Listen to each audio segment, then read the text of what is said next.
Welcome, everyone, and thank you for joining, first of all, to this special edition of the Mattermost Developers Meeting for September 6th. I'm Claudio, and I'll be your host today. Before we begin, I'd like to give you a little bit of context for the people that are not joining every week, and also I'm going to be sharing today's agenda. So this meeting is actually something that happens on a weekly basis, where we Mattermost developers discuss all sorts of engineering topics. It's an open meeting because it's in a public channel, so anyone can join. And that meant that historically it's also been a way to engage with our larger open source community. As of late, though, we couldn't really get much of that, mostly because we tend to bring up very internal topics that need lots of context. So we decided to fix that, and today is the way we think we can fix that, with a special event that can target a much broader audience. So this is how we got here today, and I really hope you all enjoy it. So for today, we have in store an exciting lineup of presentations. After each talk, if the time permits, if we're on schedule, I'll give the audience a couple of minutes for Q&A. If you'd like to speak at that time, please use the raise hand functionality that you can find in the UI. And so I'm able to call you in order. You can also raise questions in the chat thread if you prefer to do so. If we don't get the time to answer live, we can always answer asynchronously later, so there's no problem there. As an additional reminder, this call is being recorded, so if you speak up, you're going to be recorded and likely transcribed and summarized by some AI engine, so bear that in mind. Without further ado, let's start. Our first speaker of the day is Christopher. He's a senior engineer at Mattermost. He's currently working on calls functionality, so the call we're on today is also thanks to him, and it's the kind of work he's doing on a daily basis. But today he's going to be talking about something quite different, but equally exciting, which is the Handmade movement. If you want to know more about that, well, Chris is going to tell you all about it. Chris, please take it away. Hey everyone, so I hope you can see my screen. Yep. Great. So hi, I'm Christopher. I work for XYZ on the calls portion of that team. So today I want to talk a little bit about the Handmade Seattle conference that I attended last year virtually, and a little bit about the whole movement behind that. So it was a conference that was virtual, and but kind of in person. And I'll just talk about two of the talks, just very briefly. The first is Crafting Interpreters by Bob Nystrom, who now works at Google. A bit about him: he worked at EA for about 10 years. Now he works for Google on the Dart team, and that's him on the left. When he was at EA, he published a book called Game Programming Patterns. You might know him from that. But he was talking about his newer book that he wrote called Crafting Interpreters. It's kind of an interesting book. It is in two parts, basically. The first part is an interpreter compiler that he teaches you how to write in Java. It compiles to a tree, you just walk the tree, and it runs a program. And it runs on a VM, which you build yourself. And the second half of the book is built in C. So 2,000 lines of C around that. It generates bytecode. And a bit about the process. It took 6 years to write, at least a little bit every day. It has hand-drawn illustrations, and everything is done by scratch. So hand-designed typography. It's a very nice book to just look at also. So I recommend you pick it up if you're at all interested in this sort of thing. And this kind of brings up a question of why? Why would you do this? Why would you spend so much time working on this project? And he has a very interesting point of view about this, which is why I want to chat about it, is he mentions that we take a lot of stuff for granted. Like the story that he told was he gets off the plane to go to the conference, and within 3 clicks, he is in a lift and he's there at the conference. And all of this just works seamlessly behind the scenes. The thing is, though, that doesn't happen by accident. But there's a corollary to that, is that things are so complicated these days. Living modern life is kind of disempowering. we don't really know how things work or why they work. And if they break, we can't really fix them. And that leads to a sense of a loss of control. And he wanted to build this book so that he could show every single piece of code, and you can see the compilers are approachable. They are something that we can build on our own, just in our spare time for fun. And hacking on that compiler can return that sense of autonomy and mastery to your life that you may be missing because of this modern complexity that we now are, immersed in. And there's another practical reason to do this, which is to get better. And so Steve Yagi, you may know him. He's a Googler and blogger. He says that basically only 3 to 5% of programmers know how compilers work. And if you can get to that point where you learn how compilers work, you are now automatically just better than most of the programmers out there. So that's a selfish reason to get this book. The second talk I wanted to quickly mention is Weathering the Software Winter by Devine Lindvega, who is one half of the 100 Rabbits Collective. And he's an artist, and so this is kind of an interesting talk. It's sort of meandering. It doesn't seem like it has a point, but I think it does really. And so he tells a story of him and his partner in crime. They go on a trip. It was about 2 years on a solar-powered sailboat all through Japan and the whole Asian area. And he was using donated old equipment, which is also solar-powered. And he did this to research resilience, computers, food scarcity, or food security in times of crisis. And he realized that to make fast software, you need slow computers. And he's not a programmer, he's an artist by trade. But on this trip, he taught himself how to program. And he kind of has a very funny story about how everything broke. Basically, all the DRM, the cloud subscription services, Apple products immediately just stopped working. And he has a funny story of trying to update Xcode using SIM cards that only have 2 gig limits on them. His talk is really his story of trying to go lower and lower down the stack. And I have this screen cap on the right here. He keeps saying fourth over and over again. So it's kind of a cute, funny talk that I think you should watch if you're interested in this. But he is an artist, and he has an artist's take on this. And he figured out how computers work by doing this. But he also figured out how his mind works. And he wants everybody to try to do this to show how their mind, or to figure out how their mind works. And you can see what can be done with very little. So both these talks sort of are my introduction to this movement called Handmade. And it started way back in 2014 by a guy named Casey Muratori. He started a project called Handmade Hero, and his goal was to show people how to build a game engine from absolute scratch. So we're starting from just the Windows H handler function and building everything from scratch. It's now still ongoing, 667 episodes at last count. Each are about 2 to 3 hours long. And the main question he has, and he sort of goes on little rants every now and then, which are kind of fun to listen to, is how much faster is 2023 compared to 1990 in terms of CPU, memory, bandwidth, storage? A lot. We're much faster. But his question is, do programs feel faster? And that's the core of this sort of movement, which is, how do things really work, and how can we understand them better? And he has a new project called Computer Enhance, which he has this really interesting light board that he uses, and the logo is painted backwards on his shirt so you can read it.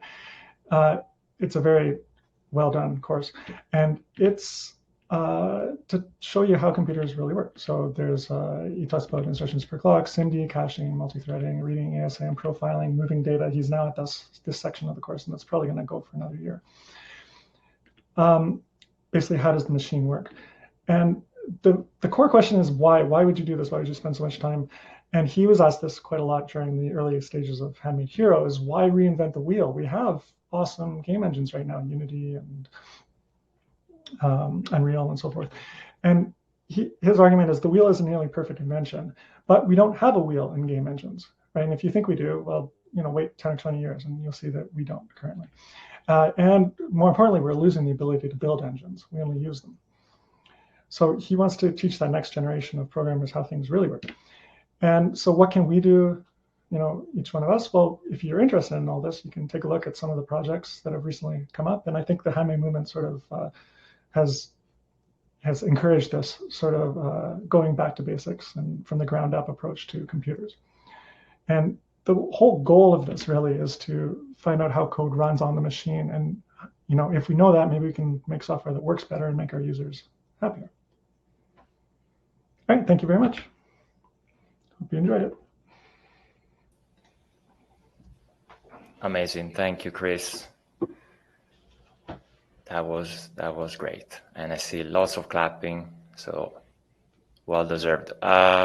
Before we move to the next speaker, is there any question for Chris or on the topic?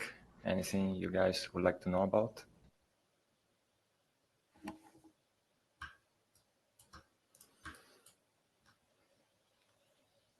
No? Okay.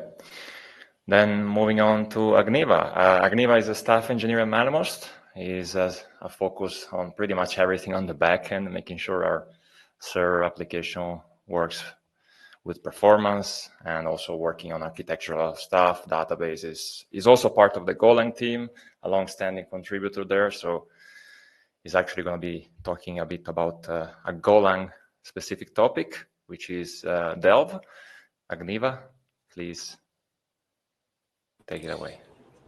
Thank you, Claudio, for the introduction. So today I want to give a deep dive into Delve and talk about some of the lesser known features. We know the basic things like setting a breakpoint, stepping through the codes, and so on and so forth. But today I want to talk a bit about some of the deeper, more uncommon features that you might not have run across. For those of you who have been using print statements to debug, my hope is that after this talk, you won't have any need to do that, or at least this talk will motivate you to start using Delve in your workflow. And this will be a live demo with no presentation. I'll just be sharing my screen and going through a sample debugging session. So without further ado, let me share my screen. I'm going to share my entire screen. Okay, just a minute. Right, okay. So need to enlarge it more.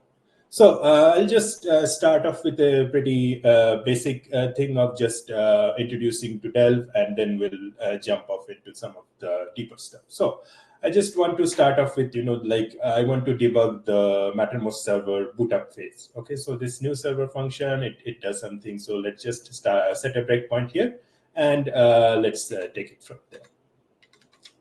Okay, so this is the Delve command, pretty simple. Delve and just set up to the main.go file. There are some other additional flags, but mainly this is the meat of the command. And then we'll set a breakpoint to line 181.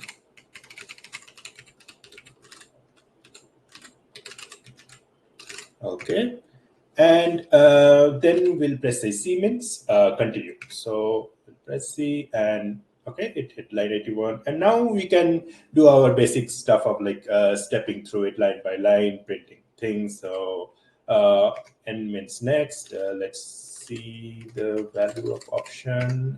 We see that it's a function called start matrix, and we can iterate through the loop. You can see that the next time I'm not pressing n every time. So Delve has this optimization where if you just press enter, it'll repeat the last command. So you don't have to press n every time you want to step it through the next line. Okay, let's see what the value of option is now and config store. Let's say we want to jump into this function. So that will be S means step in. Now we have jumped into this function, and and again, and let's say that, this function is quite large, we want to step out. So that will be SO means step out. Now we are back to the parent call side.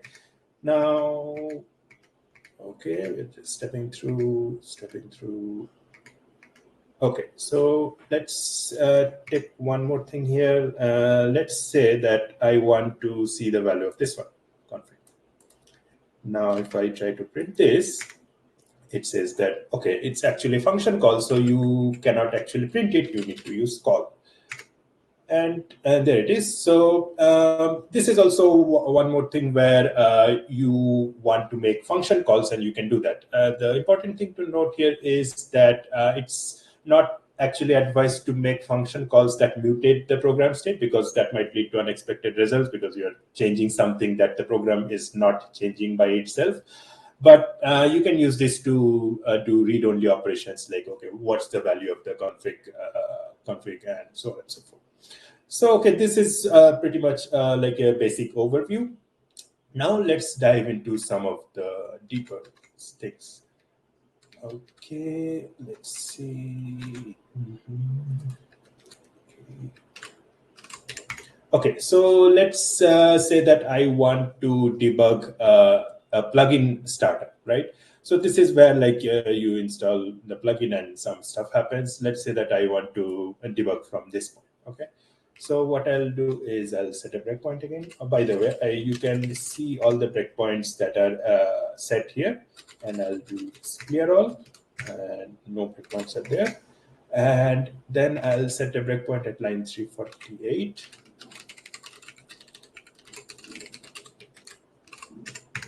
And now I'll just restart. So this restart is a cool functionality because you don't have to actually recompile the server at all, right? So like if you had to use print statements, like, okay, you'll add print statement here and then again compile and again like run and do sort of things, right? But here you're just interacting with Delph. The Mattermost binary is just compiled once and you are just restarting the process again and then just going with the debugger. So it's a much more faster workflow. So you see here. And let's see what plugin, because there are a bunch of plugins in my system. It's Mattermost. Let's say that I want to debug the custom attributes plugin, and let's press C. Okay, this is strange because we wanted this breakpoint to be hit for the custom attributes plugin, right? And we expect, because like we have a breakpoint here, so for every single plugin installation, this breakpoint should hit, right? But we can see what has actually happened is that because you can see like this is inside a Go routine, all of these breakpoints have actually hit and they have passed, right? Because these Go routines, these were executed in a different Go routine, and you can actually only debug one Go routine at a single time. Those breakpoints did not hit, right? Even in spite of the fact that we did set a breakpoint in line 340. So this is something interesting. And what we'll do here is something called as a conditional breakpoint. So a conditional breakpoint is something where you set a breakpoint, but you define a condition when this breakpoint would hit. So let's check our breakpoints again. This is our breakpoint, but now we want to set a condition that hit this breakpoint or stop at this breakpoint only when plugin.plugin ID is equal to, let's say anything, let's say custom attributes, okay? So what we'll do is we'll do con2, which is the number of the breakpoint, and then we'll say plugin.plugin ID equal to custom attributes. That's it. Now, if we take a look at our breakpoints again, so the breakpoint is there, but there is a condition attached to it. Now, if we restart and if we continue again, now if you take a look at the plugin ID, sorry, it's custom attributes. So now we have exactly hit the breakpoint when we want to hit, right? So that there's no chance of missing things out. This is a cool feature which I like very much. And there are also other cases where I had to use it when I was inside a for loop, and like the loop had like hundreds of elements, but I only had to stop at a single iterator, right? So before knowing this, I had to do next 100 times until I finally reached that value. But like, yeah, I could have actually done a conditional breakpoint and hit it only when the loop iterator value is what I wanted. Okay, so this is conditional breakpoints. Now let's take a look at watch point. Okay, so let's see.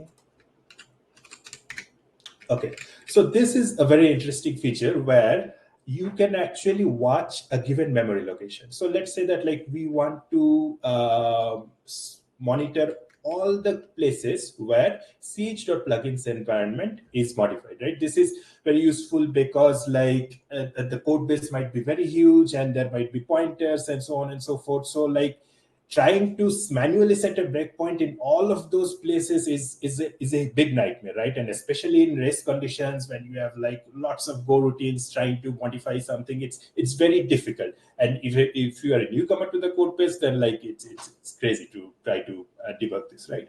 So what we'll use is something called as a watch point. So let's clear everything again. We'll set a breakpoint again. 247. Okay, now our breakpoint is it. Now we will do something like this. Okay, so we'll say watch and then -w. -w means we only want to monitor writes. You can also do -rw, but there are lots of places where it gets read, so we don't want to do that. But technically, you can do that as well. So now we have set the watch point, and if we take a look here, we have a breakpoint and we have a watch point. Now we are continuing. Now I'll do something which will actually trigger this. Let's say, okay, I have this. Okay, plugin management. Okay, now if I disable plugins, let's see what happens. Okay, now you can see that it has hit my watch point because it's trying to set this ch plugins environment equal to nil. Now it's like any other breakpoint. You can debug, you can do things, so on and so forth. And yeah, that's like pretty much it. And so let me continue here, and then if I set true again, so this is the breakpoint, and again you can see watch point of this because we have set it. It's again resetting it to n. So yeah, in case of any race conditions, or basically anytime you want to monitor writes to any variable, any memory location, you can use a watch point. Okay. Now let's take a look at our final thing, which is a trace point. What is a trace point? Oh, let's see. Okay, so let's say that you want to monitor. I mean, just like do a sort of a log statement where anytime a given line number hits, right? So let's say that we want to know anytime this line 547 gets hit, and that's it. So that is what a trace point is. So we'll first clear everything again. And to set a trace point, then just replace B with T. And so at line 47, and if I take yeah, okay, so trace point will be set. And let's restart again. Okay, now it's running. If I refresh this, you see that, okay, it just prints that, okay, this has been hit. If I refresh again, yeah. So this is pretty much what a trace point does. It might be helpful in cases where you don't want to. This is essentially like a print statement, right? You are, instead of printing like, oh, hit here dash dash dash dash dash, this is a much more refined way. Now it gets more interesting. Now let's say that, okay, you have set a trace point here. Now suddenly you remember that, oh, no, it's okay, but I also want to print the value of this rest variable every time my trace point is hit, right? So now what we can do is we can set an on condition without recompiling the code, without doing anything, right? See, you can see that like I have compiled Mattermost only once, and I'm doing everything, all of this from Delph console itself. So to set an on condition, what we'll do is we have to find out the number. It is trace point number 5. So we'll do on 5 p trace. That's it. So that means every time trace point number 5 gets hit, it will just print the value of this rest variable. Yeah, you can see that it prints rest. So let's restart, and now let's try to hit this trace point and see what happens. Yeah, so you can see that like, okay, hit the trace point, but it also printed out the value of the rest variable. So yeah, that's pretty much what I wanted to show. And like the main thing is when you actually start to combine and mix all of this breakpoint, watch point, rest point, and all of this stuff, then you actually start to feel the real power and flexibility of Delph. So yeah, that's it. I hope this was helpful, and yeah, let me know if you have any questions. Brilliant. Thank you, Agniva. Another amazing demo. Is there any question for Agniva on the Delph topic? Nope. I have just one little thing. I just wanted to understand what happens when you actually hit restart. Is it restarting just the Delph, or is it actually restarting the process running Mattermost? Or it's restarting the process. It's restarting the process and then attaching the Delph debugger with all of the existing settings. So let's say that like you have passed a given line, and you want to set a breakpoint to that line again. So you set the breakpoint and press R. So basically then it will restart the binary again, and it will hit the breakpoint again. There's one thing which is missing in the Delph backend is to do a sort of time travel, right? Let's say that you are on line 8, and again you want to travel, basically rewind time back to line 5. Delph doesn't support that. There is a debugger called as RR from Mozilla. If you connect that with RR, then it works. I was trying to do that, but yeah, it somehow, I didn't spend too much time, but RR does support that. But if you are not using RR, yeah, then basically the solution is to restart. Awesome, thank you. All right, if there's no other questions, let's move on to our third speaker of the day, Ibrahim. He's a senior engineer at Mattermost, lately being focused on everything database migrations related. So he's making sure that our application can be updated without hassles of any kind. And today he's going to actually be talking a bit about how we do, or how we can do better migrations. So Ibrahim, please, so yours. Thank you. Thank you for the introduction. Let me quickly share my screen.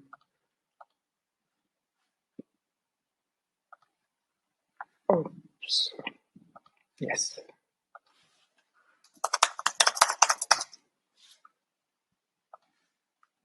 Okay, so I hope you are seeing my screen. It should be like Yep. the presentation. Yeah, cool. So yeah, hello everyone. My talk is about the next step of how we handle the schema rollbacks with Morph. So you might ask yourself, like, what was Morph?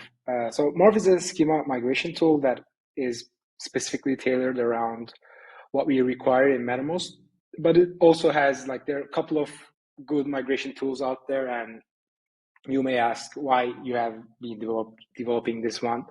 So it actually has some unique features. So I will briefly touch on those and then move on to the rollbacks. So the schema migrations are generally tied to a version. Like, let's say you are on version A, then you want to go to the version B, which would have another schema, because like in between there will be schema changes, and then you will go to the version C, that will be another schema change, and we will call this schema change as a migration. So a traditional schema migration tool stores the schema version as a single version, like version A, version B, version C. It's often called as the last migration. For example, my migration names would be like migration 1, 2, 3. So version A would be migration 2, version B would be migration 3, and so on and so forth. So what is unique about Morph is Morph actually stores all of the migrations have been applied to the schema so far. So in a way, it actually adds another dimension to the version. So how is that? So if you look at the version table, as you can see here, actually we have the picture that how that schema is being built. So that's pretty actually important, because like if you store the last version, actually you only need to guess that you have applied all of the migrations in between. So this is, I understand that's a bit lean and a straightforward approach, but actually we can leverage this form of version, like the two-dimensional versioning. Yeah, so I will actually talk about what was the issue with the rollback. So actually, this is our second attempt to handle the graceful and seamless rollbacks. So let me walk you through a real-life example. So let's say we are on version A this morning, and today we are deploying our version B, which has the new migration. And then we realized, after deploying the version B, there was an issue. Okay, so we want to immediately roll back, but the schema is actually ahead of the version A. Actually, the schema is at migration 3. So what you can do, you can deploy a newer version, which would include the migration 4 is going to roll back the migration 3, restore the schema, and you would roll back your schema, and you would, like, get to your schema as a state as the version A. But if you look at the picture, like, they're not exactly same picture if you think about the Morph, because other schema tools as well, like version migration 2 and the migration 4 versions, the last versions in a conventional schema migration tool, would look the same, but they're actually different. So the pain is actually, if you revert the code and call it a day, but there's a small problem over there. Like, you can revert the code, but you don't know if your application is being deployed or which chains go into the production, because like you need to do some sort of digging in that regard. But even if you find that your feature that included the faulty migration have been shipped and was in production, that would require a manual intervention to the schema. And either like the older version can be redeployed, or a future version with the excluded migration deployed would be the ideal scenario. But we need to take more action on that. So what we do that for fixing this issue, we need to ping the people to take action. So actually, like, we always love to have collaboration between our teammates, but this requires some coordination and eventually with a cost of time, because like in a team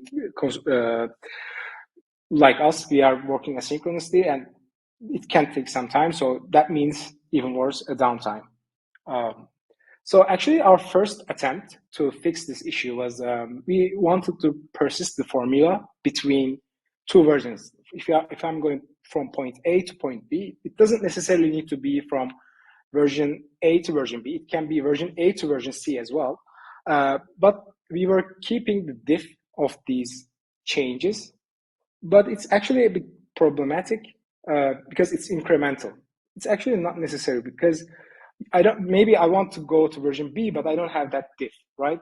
But even though if I jump between versions, which we deploy daily, there can be too many diffs, just, staying in your file store. And at some point, it would be quite hard to manage those. Of course, like, the application would be enough smart to, smart enough to take care of sorting and, taking care of all of this complexity. But I think we don't need to do that.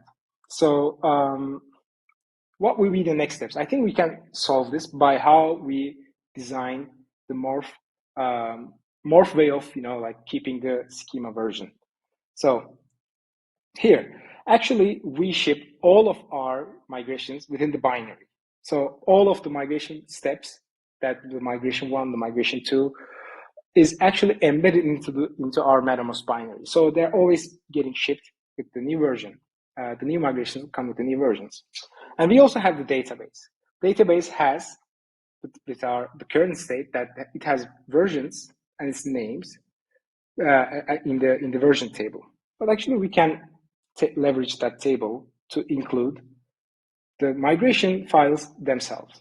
So in this case, we will save the migrations, the up migrations, I mean, the migration file that takes you to the next version, and a down script that would restore your next version, the migration to its older state, to the schema's older state. And actually, we have all of these files in our binary, and we can actually save them to the database. So what would happen like if we have this in the database, right? So it's actually, we can complete the automation. So how would this enable? I will briefly get into a sequence diagram. So the main benefits would be like the complete automation. There will be no files requirement in the file store. And actually, the biggest advantage will be you won't require a newer version to roll back a future migration. So how would it work? How would it work? So let's look to this old school sequence diagram. So once we start the application, it actually, first thing first, reads the configuration, then reads the applied migrations in the database. And since we have the binary, and the binary has all of the migrations included, that binary specifically is expecting from the database. And if the binary is ahead from the database, it can actually apply, this is the scenario that we use today. We apply the pending migrations, then we will additionally save the queries to the database. But the beautiful thing about this new feature would be, what if the binary is behind the database? Since we have all of the rollback migrations in the database, actually we can sync between the binary and the database. Then we can remove the migrations that we don't expect to be in the database, then start running our application as would be in the normal scenario. So it's actually quite straightforward, but I think this is the main advantage of how we organize the version table, and maybe we can make more use of it. So I think that's the main idea of this talk. Actually, there are some maybe further steps to this, which we can actually verify the migrations are identical, what we expect in the binary and what we have in the database. So we can compare these and identify any problems there. And also we can debug applied migrations, because some of our plugins are using application code to generate the scripts. So it will be useful to debug the generated code within for the migrations, and it will be smart. Though it may not be so smart to be that smart always, but still, I think it can open new possibilities. So that's the main point of it. And yeah, that was my talk. Thank you for taking your time to listen to this, and let me know if you have any comments or questions. Thank you, Ibrahim. Another great talk as well. We're a little bit behind schedule, so if you have questions, just write them down in the thread. But otherwise, we move to our fourth speaker of the day, Sean. Sean is just an incredible Golang and open source contributor. He is the creator of the Poile WebRTC framework, which powers this call today and everything that we do calls-wise at Mattermost. He's also the author of the WebRTC for the Curious book, which is an incredible introduction to the world of WebRTC. So, Sean, please take it away. Looking forward to your talk. Oh, thank you so much. Yeah, I'm super excited to be here. I love watching this. I am so ignorant of what goes on in the real world, so I love seeing all these talks today.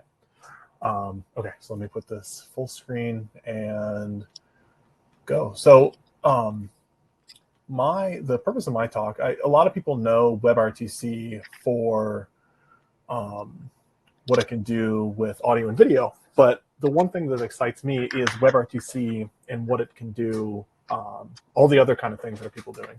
So first, what is WebRTC? And if you're going to build something today, these is kind of the high points. You'd have this end-to-end secure communication, so you can connect, 2 WebRTC connections, and there's no man in the middle. It's not like HTTP or HTTPS. It's always HTTPS. You could do multiple audio and video tracks. You can do like your webcam and your desktop or something like that. You have variable latency, so it can be sub-second or it can be up to 5 minutes. Like you choose and how quick things go.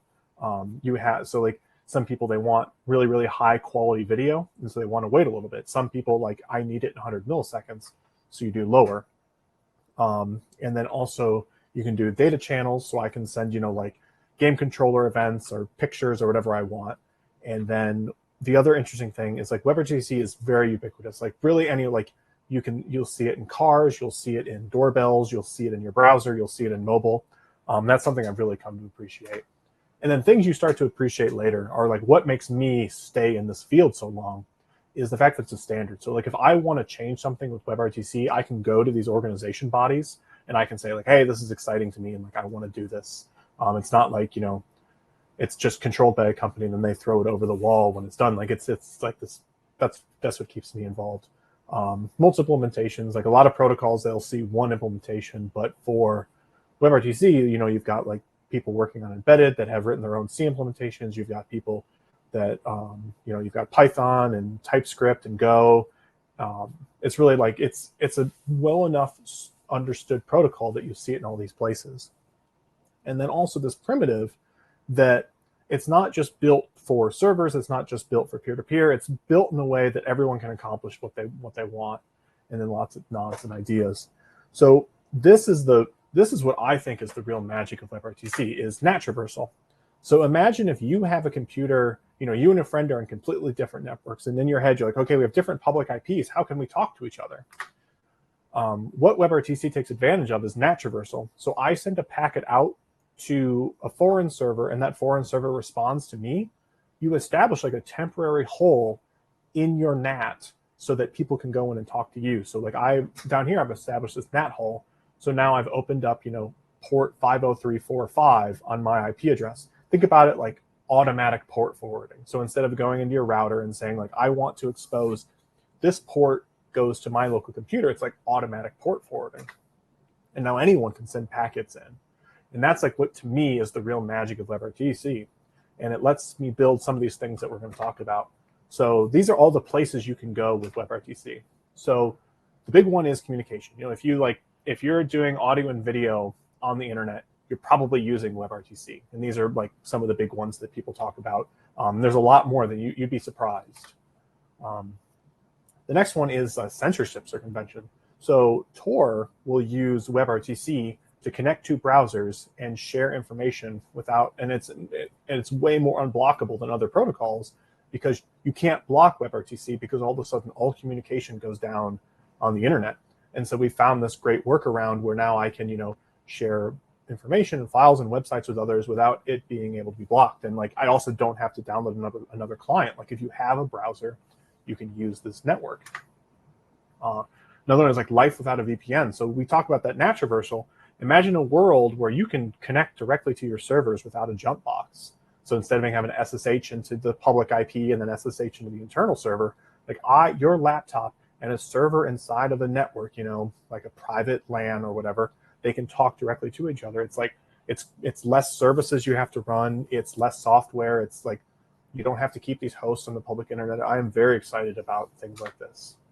WebRTC is not something that's just in the browser. So here's something that a friend built where you can have a conference call just in your terminal. So we were both sitting inside our terminal, and it was sending video frames back and forth. And this is like what I love about WebRTC. It's not like a browser technology. It's just a technology that lets me connect to peers. WebRTC sees like a lot of adoption when it comes to robotics. So here's something that someone built where they're controlling a drone right inside their browser. So, you can just see if they're on localhost 3000, but they're shooting those video frames and data channels back and forth, and they're flying drones around. And you see like if pretty much every modern robotics company is using WebRTC. Like they don't talk about it, but if you go on the, in the release where they say all the open source licenses, they're probably using WebRTC, and you can see it in there. I love this. This is a hack where someone ran WebRTC on a Nintendo Switch. And so they're pulling the video frames locally, and now you can like build like this immersive experience. You're holding the console in your hands, but inside of your headset that you're wearing, you're like actually inside the game. And I love this idea that we can bring new experiences to all these devices. You know, here's a protocol that is hackable and people can build interesting things with. File sharing. So this goes back to Tor. You know, since we're using WebRTC to share these files with each other, it's like completely unblockable again. Like, how do you can't block WebTorrent, because if you do, you're shutting down you're shutting down all of these communication software. And for me, I think this is the best path forward to make, you know, information freely available. Remote processing. So here, someone is running a Firefox instance on a remote VM, but then everyone's using WebRTC to view that remote instance. So, you know, like, you can watch YouTube videos with a friend, or you can browse the web with another person. This is like super powerful for, like, you know, if like someone has a filter, you know, like, to be able to run that software remotely opens up a lot of possibilities, like not just in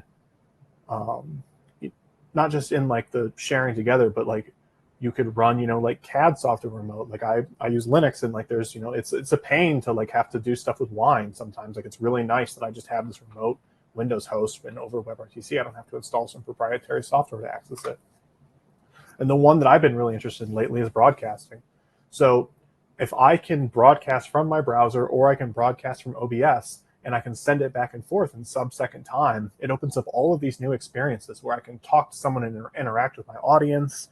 I can, you know, do like multiple video feeds. It's like this flexibility of WebRTC, I think, is going to revolutionize what is possible. So that's it. Like, these are the places that if you ever want to talk about this stuff, you want to build something with WebRTC and you have questions, like, come to any of these places, and I would love to chat about this stuff. Cool. Thank you so much. Amazing. Thank you, Sean. That was an incredible presentation as well. Any question for Sean?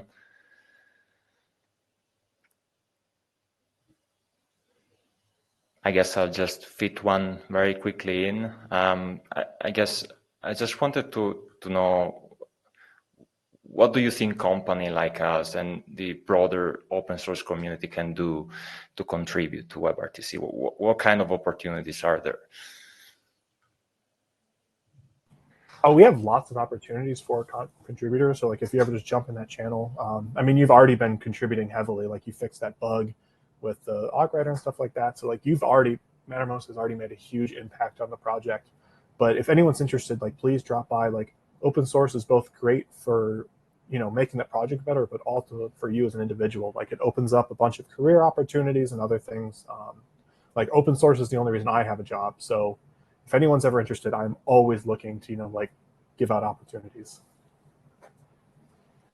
Awesome.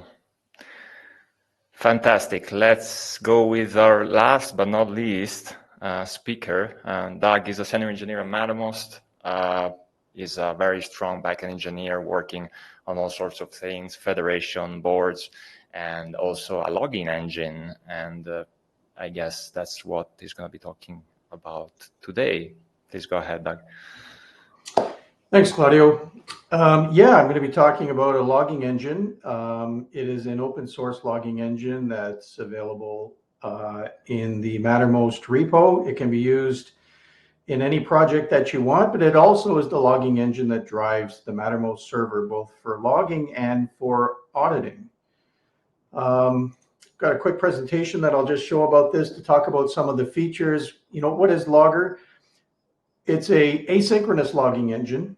I'll talk about what that means in a minute. It is contextual, it's structured. What that means is it makes it easy to add fields or information to your logging items that provide context to, you know, if you're doing a REST API call, for example, it may automatically add in a remote IP address or something like that to add context to your logs, and does that in a way that's sort of automated for you.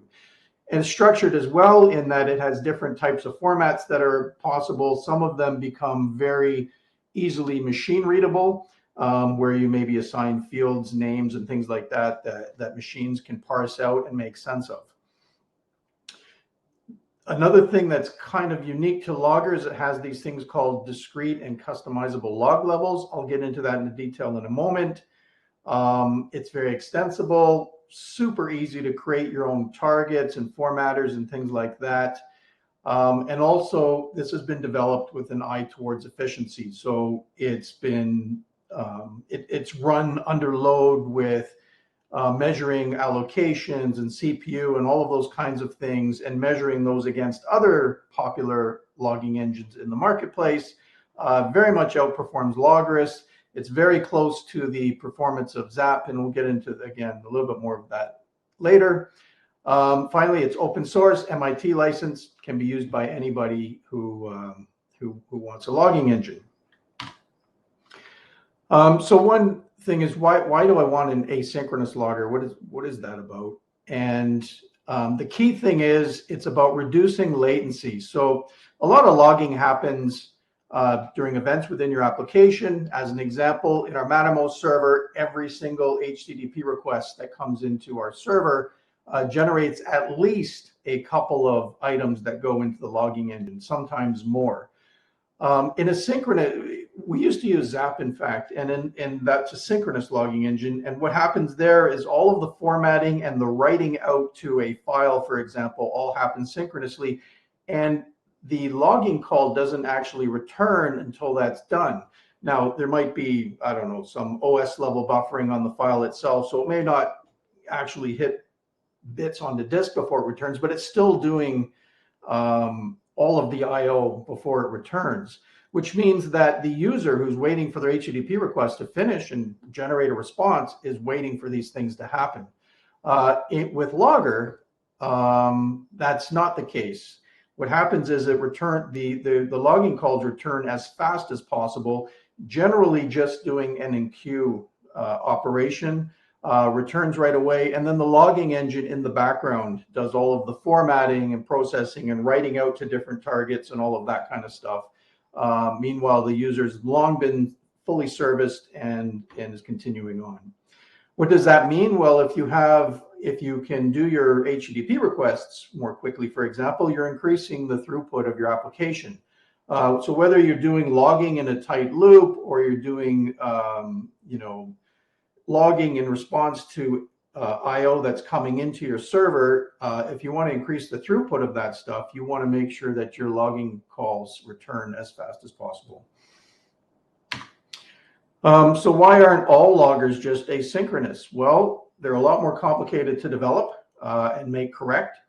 There's threading issues, there's queuing issues, things like that. Synchronous loggers don't have to worry about any of that stuff. Queue management within an asynchronous logger is all about, if you're generating more logging activity, or you're generating it faster than you can write it out, your queues start to fill up. It turns out that in the real world, that doesn't really happen here. The only time I've ever seen queues fill up are when I'm doing load testing, and I do lots of logging in multiple Go routines, all of them doing logging in a tight loop. Or when I create targets that are purposefully very slow as a way of sort of testing some of the mechanisms. That said, there are strategies to handle that. If queues do fill up, there's callbacks that can be made in your application, so a developer can decide what to do about it. It could be as simple as dropping the message and putting something in the log later that says, hey, a bunch of stuff was dropped. Or you can decide to wait, or other types of things. Another reason that asynchronous logging can be a bit of a challenge is if you are passing in full structs, and those structs are mutable and they're changing underneath, you obviously don't want to be logging out incorrect data. So those mutable structs, you tend to make a defensive copy. Now, the fact is, most logging is not done where you're passing in full structs. It's usually you're passing in primitives, strings, and things like that, where this is not an issue for. But if you're passing in a mutable struct, what you can do is implement a simple interface on your struct, and the logging engine will, before it gets queued, call something called log clone, where you can then coerce your data into any kind of format that you want. Typically, you would either provide a string back, or a map of fields, or another struct that has a more sanitized version of your data, and that's what you would end up passing in. So some concepts around Logr. Really, I just want to focus on, just for the interest of time, is targets and formatters. The logging engine itself is typically a single instance. You have these loggers objects that are really just the things that provide context. They're very lightweight. You can create them on demand. They also allow you to provide alternate APIs to how you want to express logging within your application. But targets and formatters are where you can extend this, and a target is really just about where is this data going to? Is it going to a file? Is it going to a database, an S3 bucket? Is it going to a log aggregator directly? Is it going to your console? Whatever. And the formatter, I think, is pretty straightforward. It can be a JSON format, GELF, plain text, what have you. So targets, we have a bunch of them built in. Files with file rotation, console, any IO writer can be a target. Very simply, syslog is a built-in target. Any TCP, including TLS, we can output via the unit test testing log if you want to integrate with testing. Also, any Logris hook is kind of another name for a target, works as well using an adapter that's provided. And there's a lot of hooks available, loggers. The cool thing about that is those loggers hooks now become asynchronous logging hooks, where you don't have to wait for them to finish writing out before continuing. Or you can create your own by implementing this very simple interface. Formatters, same thing. There's a bunch built in. You can create your own. Also, you can use any Logris formatter, again, using an adapter. And they have a handful of cool ones that you might be interested in. Filters, I just want to talk very quickly in the interest of time about something called discrete logging levels. You can create, you're not just restricted to having a level based on an incrementing integer.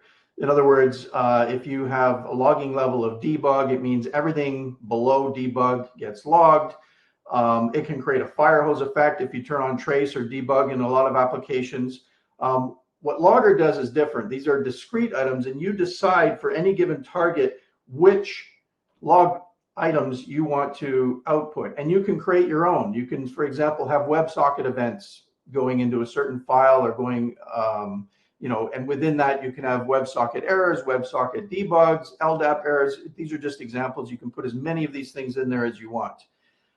You can create your own filter types too if you don't want to do these based on integers. I'm going to be working on allowing you to do strings with wildcards. So you could say, in your logging config, give me all WebSocket events, error debugs, and infos or whatever.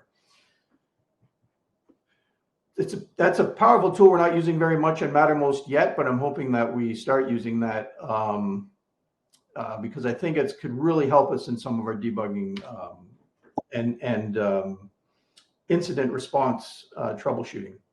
Configuration is file-based. It's also API-based. You can just do configuration through the API in the application. It's done in a additive format, so you can just add more and more config as the application goes, or you can replace the current config. It's flexible that way, and you can also easily add config for any custom targets or formats that you create. You can put that JSON right into a config file here. And that will automatically, those little snippets, those snippets of config will get passed into your custom target, and you can then configure your target accordingly. Some other features to just touch on, I'm probably missing a bunch, but just top of mind things, stack trace filtering. For example, you can add a bunch of package names and function names that you don't want to have showing up in your stack traces. You can reroute the Go standard logger to this logger if you want. It has Prometheus metrics built in, so you can monitor the logger health, which will monitor all your queues and the rate of logging and all of that cool stuff. It does color output.